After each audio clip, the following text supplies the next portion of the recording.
We all remember our first time we got to make our own Inkling in Splatoon, that very first game where we got to customize our own character. It was something that was pretty cool back then, because not too many Nintendo games allowed us to customize our own avatars. This one character became our everything. It's the character that we would decorate in clothes, crazy outfits, and equip with the best guns and fight other players who has their Inkling custom to them as well. It was quite a time to see everybody rocking Inklings all over the battle stage and their own designs.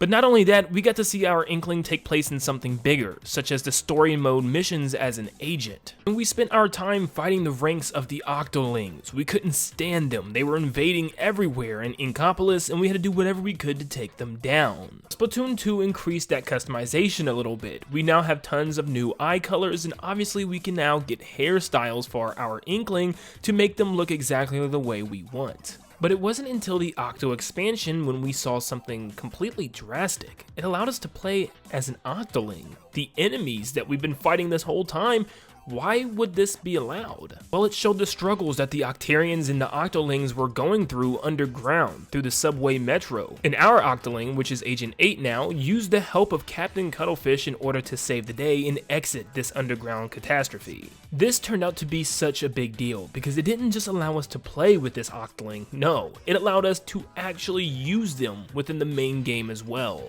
So now the customization has gone even further. Not only could you do skin tone, eye color, and hairstyle, but now you can even choose if it's an Inkling or an Octoling that you want to play as. And in Splatoon 3, it's there from the start. You can choose Inkling or Octoling, and there's no more male or female tabs. You pretty much design your Inkling or Octoling any way that you want, and if you want them to be male, you can design it that way. If you want them to be female, you can also design it that way. It's free customization with tons of new eye colors and tons of new hairstyles. Now, what's the point of me talking about all this? Well, we have a lot of customization options, but we only have 2 species right now that play turf war and ranked mode and also help within the story mode missions, and that's the Inklings and the Octolings. What if there's another species out there? What if there was some other species that evolved a very similar way that the Inklings and Octolings did thanks to the great catastrophe that's happened to the world? What if somewhere out there we have another generation of lings? And I'm going to explain what I mean by that. Let's take it back real quick to the Alternologues once again. We know that human life almost perished right away after the catastrophes of the Earth, but they were able to find refuge within a cataclysmic volcano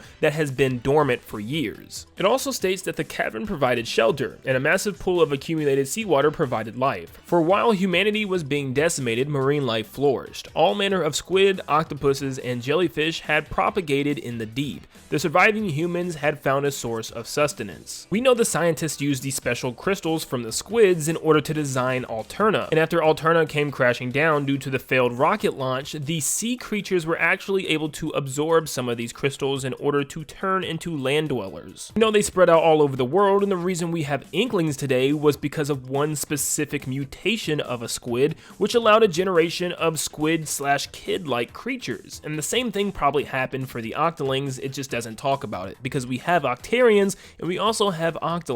So if it wasn't for this guy in particular, we wouldn't have Inklings. Like I said, we don't have the culprit for the one that created the Octolings, but imagine if this guy was even created in the first place. That tells me there might be another species out there that had gone through the same thing that the Inklings and the Octolings did. Now, we have tons of marine life all over Splatoon that we can talk to. There's snails, there's crabs, there's lobsters, there's jellyfish, there's all types of creatures walking around the open areas within Splatoon and within the cities. So what am I getting at with the actual Inkling and Octoling thing? Well, like I said, we don't have Squidtarians right now, but we do have Octarians, which means that there is a lesser form technically of the Octoling, which could mean there could be better forms of some of the creatures that we've seen already, or maybe some creatures that we haven't seen already that actually have kid forms as well and can compete with the Inklings and Octolings. So today I'm here to tell you that there is a chance that we could get another generation of creatures within the next Splatoon game that would give us a third option besides the Inklings and the Octolings, and if we did,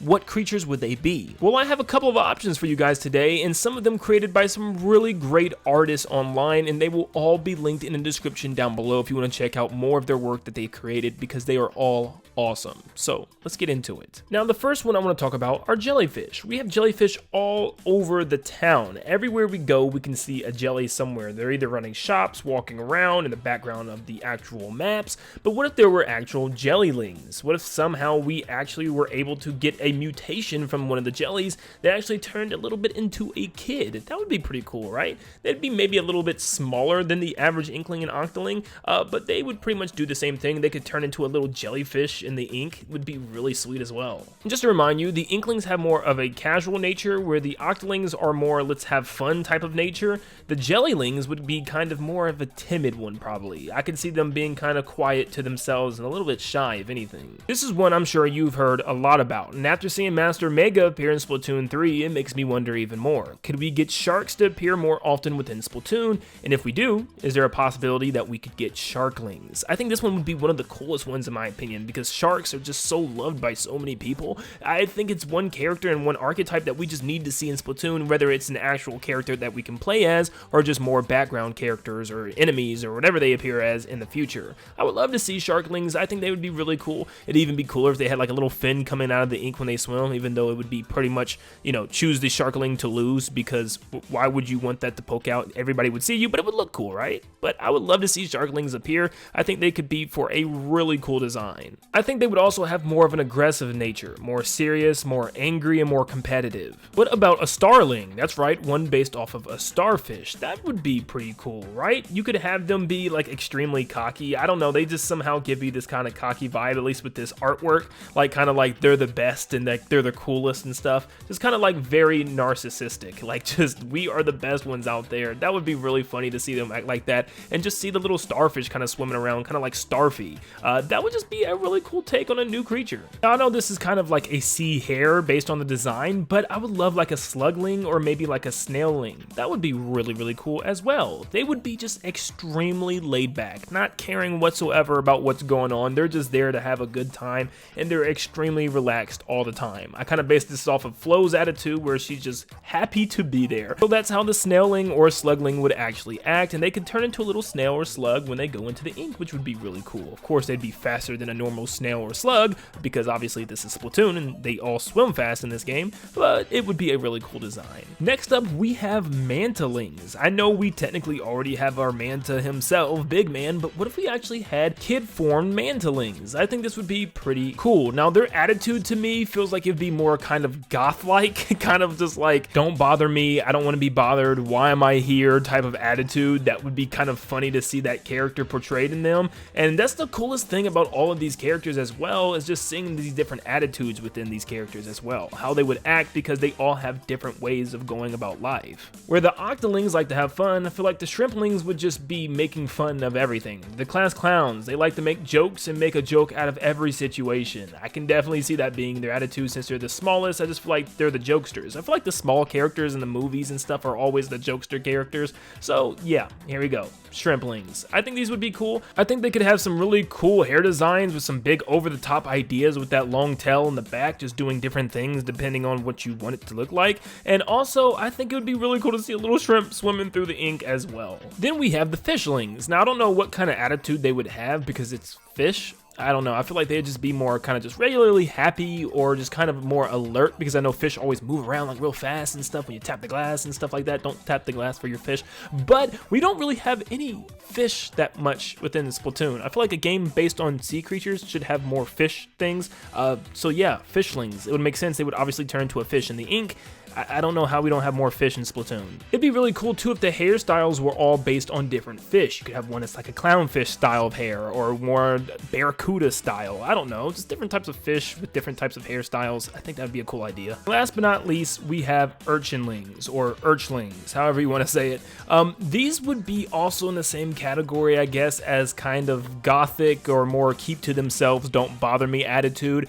We've already seen some characters that look very close to Urchlings already, with even Spike from the first game, and now we have Merch, but they kind of already have humanoid forms, so this would kind of work probably really well. cool. Now, I really don't know how their kind of squid form would work. It would just be a spiked ball swimming through ink. I don't know how cool that would look. It would look kind of weird, but who knows? It could work. I don't know. But my point is, Nintendo has a lot to work with if they want to add another category of characters to choose from. I think that would be a really cool idea and even tie it into the story. I mean, think about it. We could even have the tricolor battles now and then the Splatfest with 3 different types of characters. We could have Inklings versus Octolings versus Sharklings. Which team are you on?